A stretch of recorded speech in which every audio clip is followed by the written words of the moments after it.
at a storytelling company called Slow-to-String Media.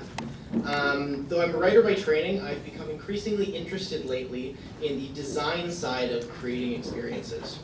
Whether that's a transmedia story, a game, an ARG, whatever it is.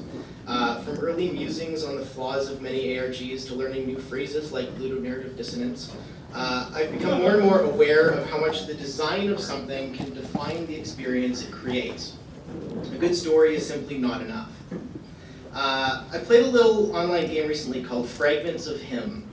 It was a story of a man who had lost his partner and his trouble in dealing with his death and moving on.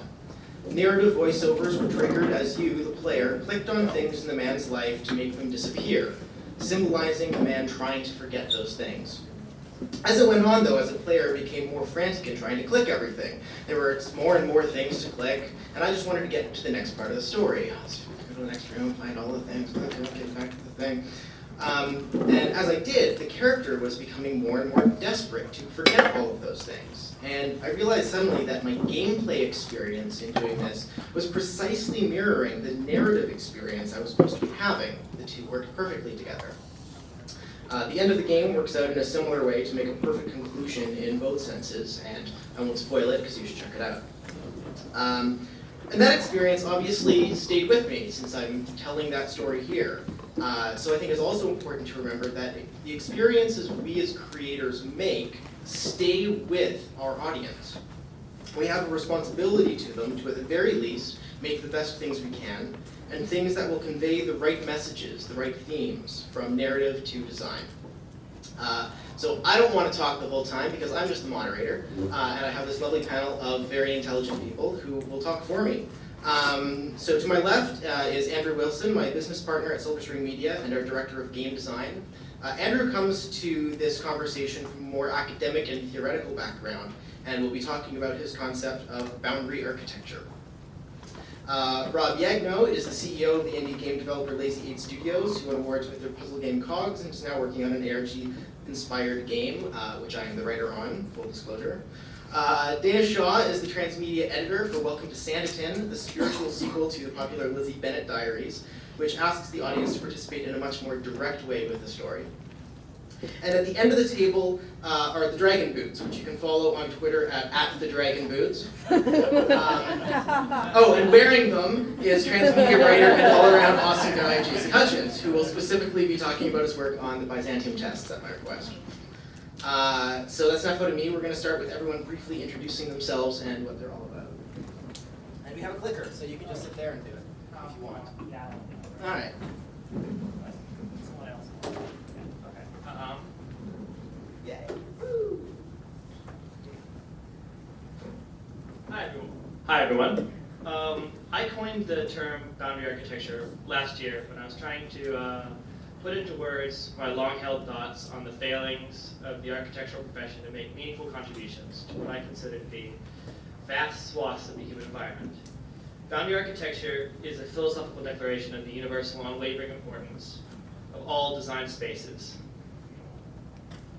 Whether they are physical, digital, virtual, cyber, mental, large, small, etc. It doesn't matter. If humans created or modified it, and it can be spatially experienced or parsed, then it's both architecturally as well as culturally relevant. It doesn't matter if it happens to be an MMORPG, like this one, or a diagram, like this one. This one actually happens to be the Seattle Public Library, just so you know. Ta-da! Obviously, though, some are more relevant to the conversation than others.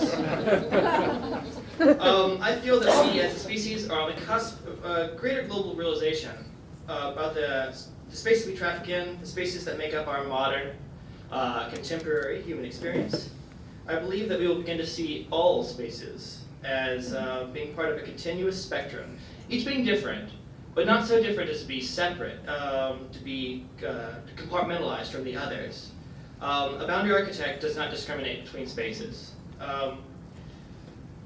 Where the fundamental and meaningful contribution begins between these spaces is fairly obvious for me. It begins with us. Our brains are wired to parse and interpret our experiences spatially, whether that's visually, through hearing, through touch, etc. And when we created architecture, we moved from being shapers of the landscape to starting to become masters of it.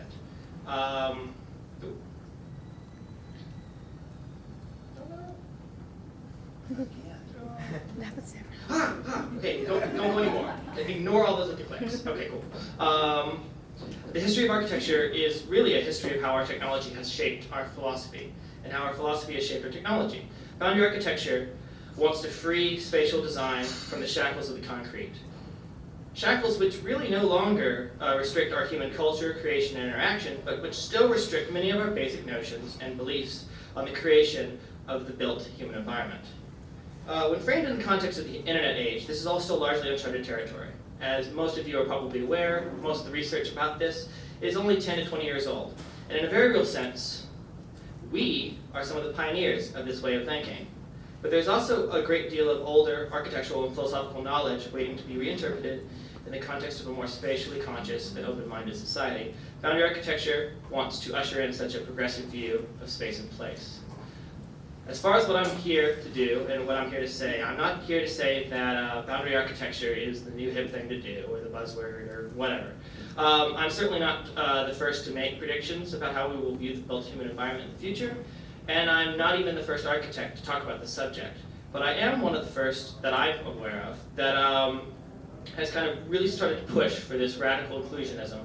And I'm here to say that regardless of what happens with the actual architectural community, all of us in this room, as well as all the graphic designers, web designers, filmmakers, game makers, etc., are now heirs to the mantle of space makers. As more and more of a person's life is consumed with alternative, what we now see as elective experiences, but they won't always be elective, those spaces will become the new normal. Our children and their children and their children will likely find it quite hard to draw meaningful differences between IRL and everything else. And that really shouldn't be that scary, and it definitely isn't a bad thing. But these people are growing up now, and they're being fed by the experiences that we are making. And that's a lot of pressure. So I suggest that we straighten up, pay attention, and most importantly, forget everything we've been told about how spaces and experiences are supposed to be. We owe it to our audience to go and figure that out for ourselves. We need to look at things with fresh eyes. And this doesn't mean completely ignoring all previous thoughts and ideas, though. In fact, analyzing how people have historically viewed and solved problems similar to the ones that we're dealing with is one of the best suggestions I can make to give to this group. Looking to the past for guidance is great. Just don't confuse yourself that the way it used to be is the way it has to be. Because whether or not we like it, we are now just as much the architects of the human experience as architects are.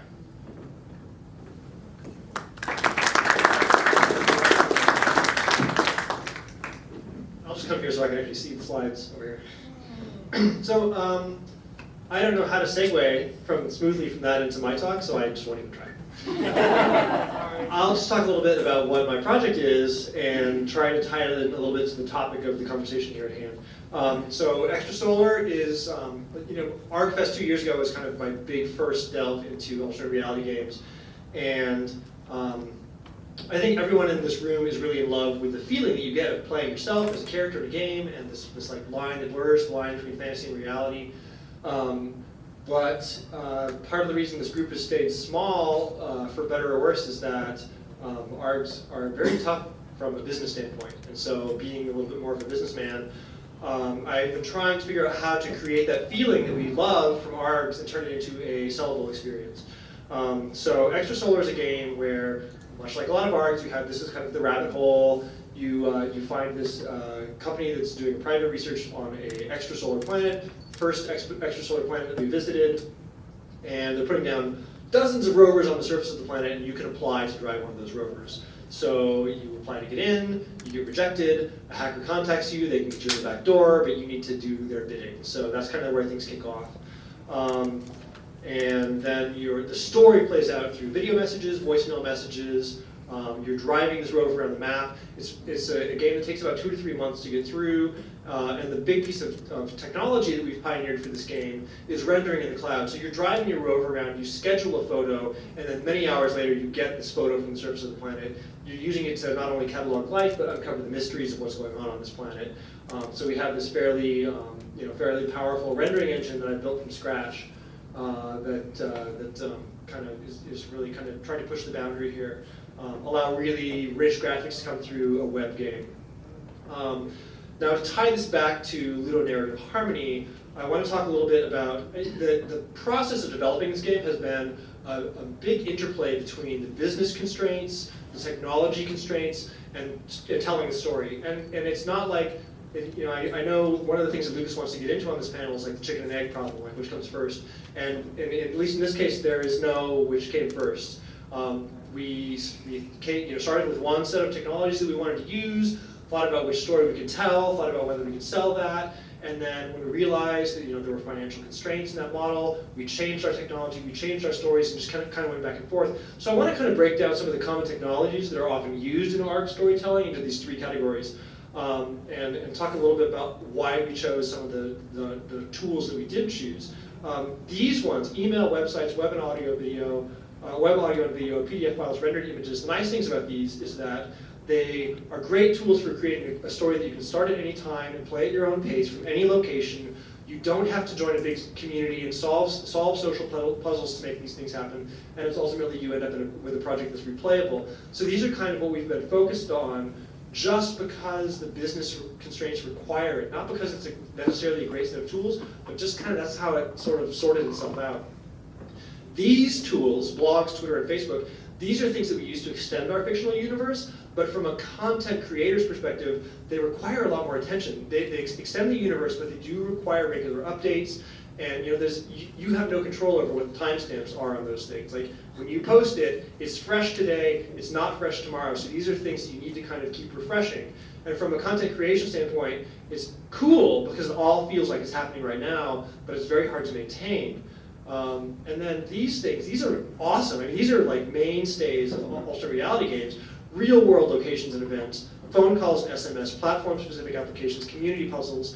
One of the things that's unusual about extrasolar in the ARG sense, and maybe people won't ever call extrasolar an ARG, but we're leaving these out because these things, as cool as they are, they do restrict participation by location, technology, time, or social tendencies. You kind of need to be, at least online, a social extrovert to participate in these huge communities. So I want to just kind of leave you with that to kind of give you an idea of where I'm coming from, and we'll move on to Dana.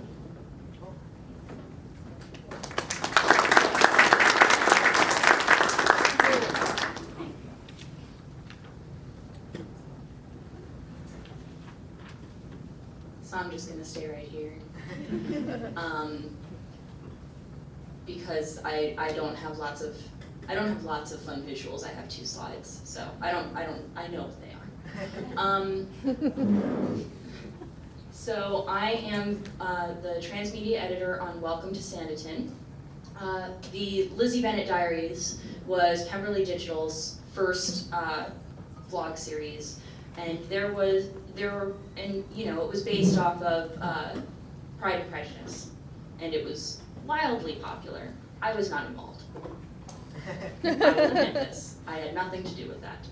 I was brought on for Sanditon because they were extending the reach of what they wanted to do with transmedia and with interaction and with user-generated content.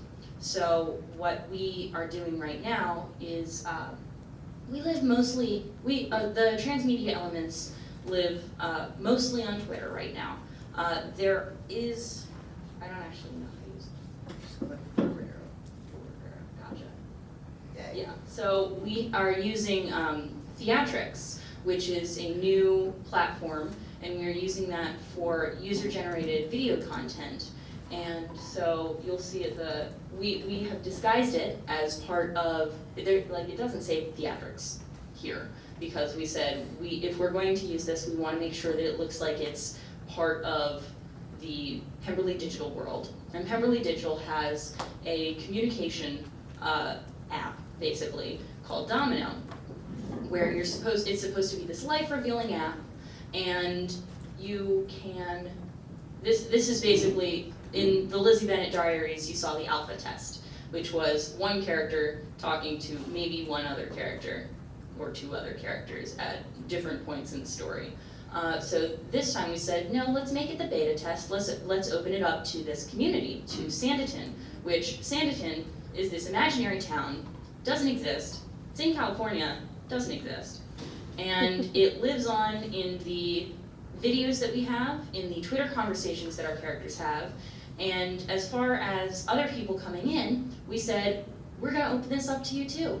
We want Sanditon to be a place that you can open a bookstore, which is why we now have 37 bookstores in Sanditon. We said, right? It sounds like a very, very book-friendly place. Sanditon has a bunch of restaurants, it has some bars, and those mostly live on Twitter. They're also on Tumblr and on Theatrics. We said, you know, show us. We want to see you. Contribute to the videos. We have for 1 in every 4 videos is made up of user-generated content that we've compiled from the past 2 weeks, and we present it, and that's part of the series, and it's actually canon, which is not something that a lot of web series will do. You know, so what we are big on is making things that our players do canon.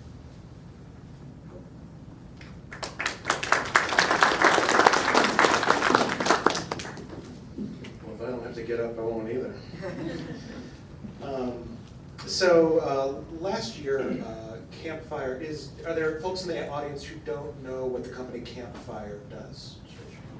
Very good. Campfire is a New York City-based marketing agency that specializes in transmedia storytelling. It often does narrative-driven, often stunt-like marketing campaigns online to drum up interest in television shows and movies and whatnot. And last year I was contacted by them to help conceive and write an experience for a Cinemax television series called Hunted, which is an espionage series about corporate espionage that devolves into a big-time conspiracy theory, and they wanted a canonical prequel to the season 1 of the series Hunted, right? So we decided to go for a story that worked very well with the story world of Hunted, but also kind of gave viewers and website visitors a chance to engage with the IP and with the characters, the lead character in the story, long before the show aired. And what we did is that we debuted a corporate-like website featuring the website, the security firm that is featured in the show Hunted, with a corporate video and a very slick thing with all this corporate speak on it. But then just a layer down, there was a call to action that said, if you wanted to become a member of the team at Byzantium Security International, we'll just take this interesting online test, which sends you to this very kind of creepily phrased thing. And this was the rabbit hole into a series of 5 increasingly strange and kind of increasingly anxiety-ridden, quote, psychological tests.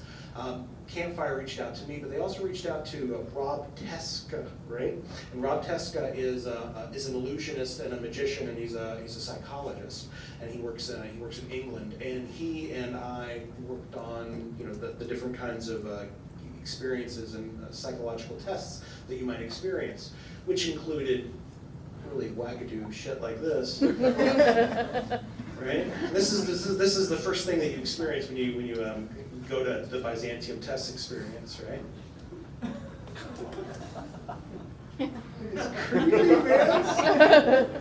And this would then generate, after you kind of answered a few of these questions, it would generate this response and give you what appeared to be a very, and if you read this, you would typically believe that they really are talking about me, right? We were leveraging a psychological thing called the Forer effect, which is kind of like often applied in astrology, right? Zodiac, your daily horoscopes, right? Where whatever you read is often, you figure out a way to imprint it meaningfully onto your life. Well, we did that here with the results, the preliminary results for your psychological test, and then we had a clear call to action that shot you down deeper into the rabbit hole. And you'll see that there's also some clever, in the bottom left of the screen, you see the share feature. Well, share was big for us because we were trying to shill a TV show, right? And we did a really good job of it. In fact, I think we got on the front page of Reddit 3 times organically, which is a pretty big deal. No ad spend on that. So then we went deeper and deeper into, we scraped your Facebook profile, which one of these people are you. One of the photographs was often of you, the other was of a cute little girl. We used face recognition and a webcam experience to display instructions and visuals on the screen, and then asked you to mimic the emotions that you were being instructed to display. And then eventually, after about maybe, and this was a lengthy experience, say 10 to 12 minutes, you were asked by the host, the character, the protagonist in the show is kind of ushering you through these tests, and she says, close your eyes and think back to your childhood. And think back to the refrigerator in your childhood kitchen, where there's a sheet of paper on there. It's a picture that you have drawn as a child. Now open your eyes and draw the image that you visualized in your mind, right? And what happened was that we call out something that you visualized just now. Boat. Oh, was that a boat? Okay, a boat. And then you drew a boat with like a little virtual paintbrush, right? And then you click submit, and you saw a trailer for the show. And then it came back and they said, well, you were thinking of a boat. We know that you were thinking of a boat because you were programmed to think of a boat through this whole experience. And then it goes and it plays back footage from the tests that you've been taking right up to this point, where there are these subtle cues everywhere for boat, right? And you were supposed to come away from the experience thinking that we completely effed your mind, right? And this is what caused a big shrieking share storm on Reddit and whatnot. Someone else call out what they might have. Elephant. Helicopter. Helicopter. That would have been another, right? Cat would have been another. House would have been another. We statistically determined how many of these kind of staple answers to provide, and then figured out a way of sleight of hand, narrative sleight of hand, with the consultation with the magician and the narrative guy, to figure out a way to make it feel like we perpetuated a magic trick on you and read your mind, right? And so that really kind of created a really memorable experience that has, let me brag, a Clio. And we just won today last night the Small Agency Award from Ad Age for Campaign of the Year. Nice. That's going to look good on my resume. I am open for business, by the way. So that was kind of in the broadest strokes what Hunted was about, and we can certainly dig a little bit deeper into the narrative beats and whatever a little bit later. Cool.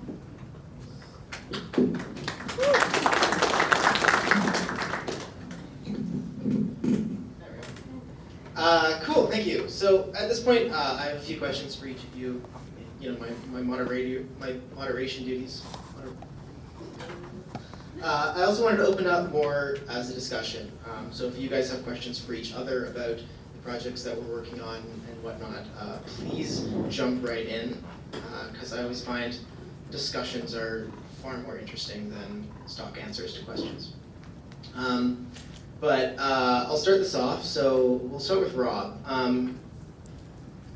As a writer on the project, I know some of what we've dealt with in sort of designing the story with the mechanics that we're working with.